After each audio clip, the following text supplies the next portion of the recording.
Good morning all of you. Class 7th Hindi lesson 7 मिठाई वाला। तो चलिए डाल लेते हैं हम एक नज़र कल पर कि कल हम लोगों ने क्या पढ़ा। तो कल हम लोगों ने पढ़ा एक ऐसे व्यक्ति की दर्द भरी कहानी जो अपने बच्चों को खोने के बाद फेरी लगाने लगता है और बच्चों के ही सामान बेचता है।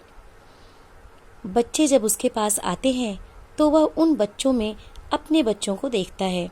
कभी वह खिलौने लेकर निकलता है तो कभी मुरली तो कभी मिठाई। एक दिन वह मुरली लेकर आता है। रोहड़ी के कहने पर विजय बाबू भी बच्चों के लिए 2 मुरलियां लेते हैं। तो अब हम पढ़ेंगे उसके आगे। देखिए, मुरली वाला देर तक उन बच्चों के झुंड में मुरलियां बेचता रहा। उसके पास कई रंग की मुरलियां थीं। बच्चे जो रंग कहते मुरली वाला उसी रंग की मुरली निकाल देता। यह बड़ी अच्छी मुरली है, तुम यही ले लो बाबू। राजा बाबू, तुम्हारे लायक तो बस यह है। हाँ भैया, तुमको वही देंगे, यही लो। तुमको वैसी ना चाहिए, ऐसी चाहिए, यह नारंगी रंग की। अच्छा, यही लो। पैसे नहीं है? अच्छा, अम्मा से पैसे ले आओ, मैं अभी बैठा हूँ। तुम ले आए पैसे? अच्छा, यह लो, तुम्हारे लिए मैंने पहले ही से निकाल रखी थी। तुमने अम्मा से ठीक तरह से मांगे ना होंगे। तुम्हारी माँ के पास पैसे नहीं है? अच्छा, तुम भी यह लो। अच्छा, तो अब मैं चलता हूँ। इस तरह से प्यार भरी बातें फेरी वाला उन बच्चों से करता था। मुरली वाला फिर आगे बढ़ जाता है। आज अपने मकान में बैठी हुई रोहड़ी मुरली वाले की सारी बातें सुनती रही। आज भी उसने अनुभव किया, बच्चों के साथ इतने प्यार से बातें करने वाला फेरी वाला पहले कभी नहीं आया। फिर वह सौदा भी कैसा सस्ता बेचता है। सौदा, माल, वो जो बेचता है। और आदमी कैसा भला जान पड़ता है। समय की बात है, सोचती है, मन ही मन सोचती है कि समय की बात है, जो बेचारा इस तरह मारा मारा फिरता है, पेट जो ना कराए सो थोड़ा। 8 मास बाद, 8 महीने बाद, सर्दी के दिन थे। रोहड़ी स्नान करके अपने मकान की छत पर बाल सुखा रही थी। उसी समय नीचे की गली में सुनाई पड़ा बच्चों को बहलाने वाला मिठाई वाला। मिठाई वाले का यह स्वर परिचित था। झट से रोहड़ी नीचे उतर आई। वृद्धा दादी से बोली, जरा उसे बुलाइए ना, बच्चों के लिए मिठाई ले लूं। दादी उठकर बाहर आकर बोली, ए मिठाई वाले, इधर आना। मिठाई वाला निकट आ गया। बोला, माँ जी, कितनी मिठाई दूं?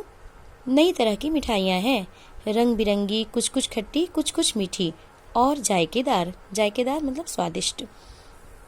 इन गुणों के अतिरिक्त ये खांसी को भी दूर करती हैं। कितनी दूं? 1 पैसे की 16 देता हूँ। दादी बोली, 16 तो बहुत कम होती है, भला 25 तो देते।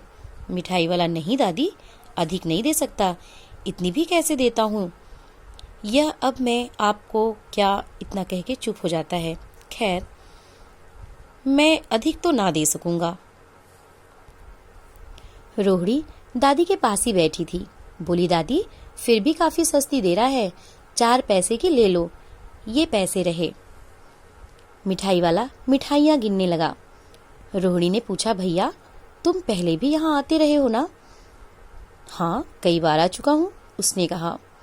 रोहड़ी का अनुमान ठीक निकला।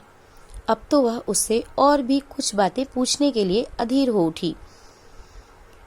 रोहड़ी उसके बारे में सब कुछ जानना चाह रही थी। फेरी वाले के बारे में सब कुछ जानना चाह रही थी और बहुत उत्सुक हो उठी उसके बारे में जानने के लिए।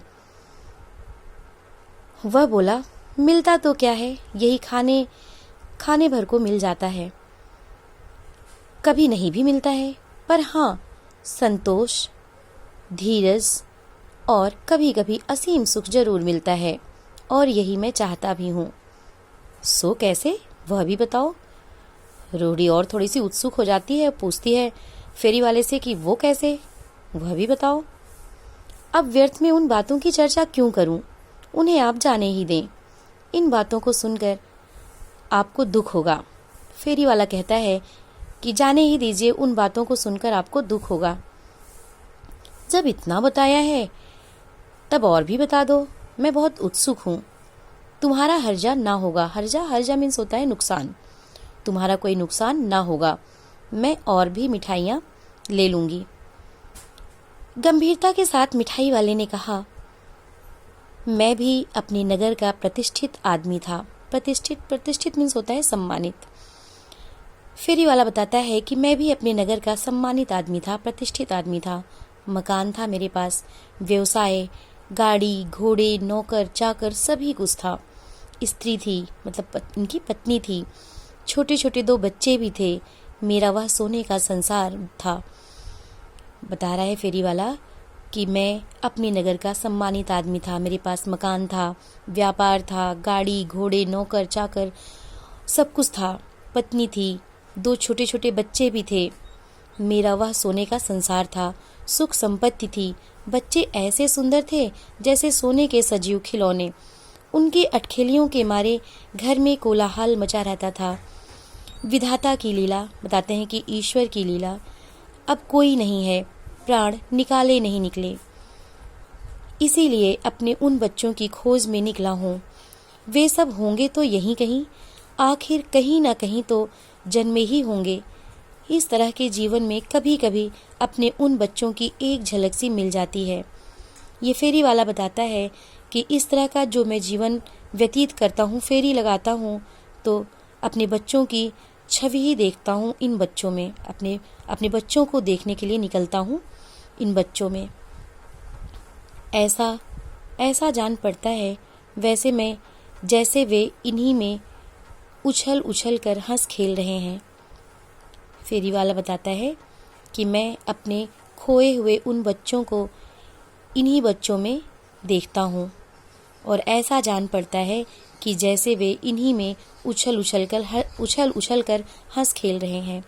पैसों की कमी थोड़े ही है, आपकी दया से पैसे तो काफ़ी हैं, जो नहीं है इस तरह उसी को पा जाता हूँ। कह रहे हैं ये फेरी वाला बताता है रोड़ी से कि मेरे पास सब कुछ है, जो नहीं है मैं उसी की तलाश में निकला हूँ। मतलब उसके पास बच्चे नहीं हैं तो उन बच्चों को ये फेरी वाला जब ये निकलता है और बच्चे उसके पास आते हैं तो उन बच्चों में अपने बच्चों को वो देखता है।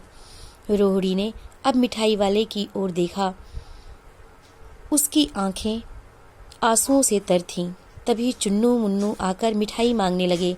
उसने दोनों के हाथों में मिठाइयाँ भर दी। रोहड़ी ने पैसे दिए तो वह बोला, अब इस बार ये पैसे ना लूँगा। पेटी उठाकर वह आगे बढ़ गया। पेटी, छोटा संदूक, छोटा बॉक्स। पेटी उठाकर वह आगे बढ़ गया और उसकी आवाज़ गूंजने लगी, बच्चों को बहलाने वाला मिठाई वाला। तो ये था आपका लेसन मिठाई वाला। तो आज बस इतना ही। आगे कल आज आपका होमवर्क है, ये पूरा लेसन आप फिर से पढ़ेंगे। Thank you.